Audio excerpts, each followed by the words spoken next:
Welcome to The Explainer. So today, we're diving into Andrew Turtle's incredibly raw and powerful memoir, Dialectics of Mania. It's a story about a profound personal crisis that didn't just break him. It actually led to a radical new vision for mental health.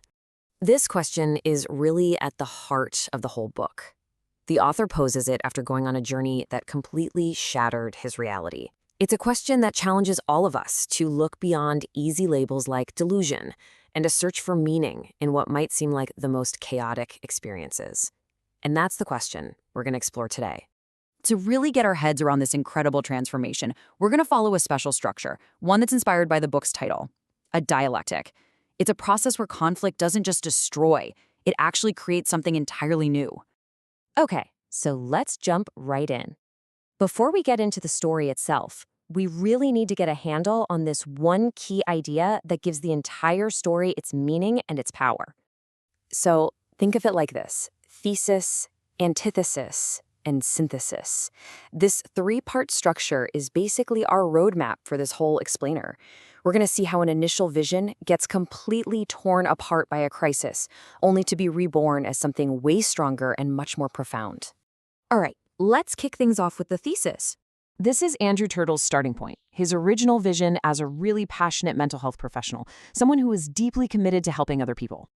You know, he poured his heart and soul into his work. He believed, truly believed, in the power of community. He was trying to build a system that put a person's quality of life first, instead of just focusing on cold, meaningless metrics. In this quote, wow, it just says it all, doesn't it? This came from a woman he helped. He calls her the gift seeker, and it just captures the entire essence of his mission. See, he wasn't just running some program. He was helping people find a place where they belonged. But here's the thing, and this is so important. While he was this master at helping others find their way, his own internal world was in total turmoil. And this deep personal conflict, well, it set the stage for the crisis that was about to erupt and challenge everything he thought he knew. Okay, so that brings us to the antithesis. And this is where things really start to unravel. It's where Andrew's ideals clashed head-on with the harsh, chaotic reality of both his own mind and the system he was a part of. His mind it became a battlefield. Imagine this. One moment you're having these incredible, almost divine insights, and the next, you're just plunged into this terrifying, meaningless void. It was a complete shattering of his reality. And what's really fascinating about this, right, is how his mind is desperately trying to make sense of it all. He framed this intense, chaotic experience as a creation story, imposing this kind of mythic order on the overwhelming chaos he was feeling. And this is the moment where that internal chaos just explodes into the outside world.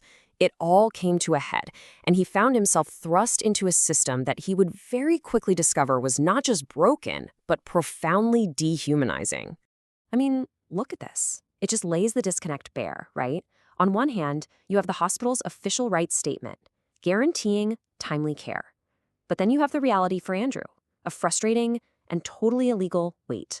It's a complete violation of the trust patients are supposed to have. And if you need one quote to sum up the entire antithesis, this is it. It's just chilling. A nurse, whose entire job is to provide care, tells a frightened patient that their fear is actually a good thing. It revealed a system built not on care, but on control, the absolute opposite of Andrew's entire philosophy. So you have this intense, painful clash. Thesis meets antithesis. And what comes out of it? Something new, something better. The synthesis. You see, this new vision wasn't just some abstract theory he came up with anymore. No, this was forged in the fire of his own lived experience. He now had this painfully deep understanding of exactly what needed to change. And the real turning point, the key insight, actually came from his partner.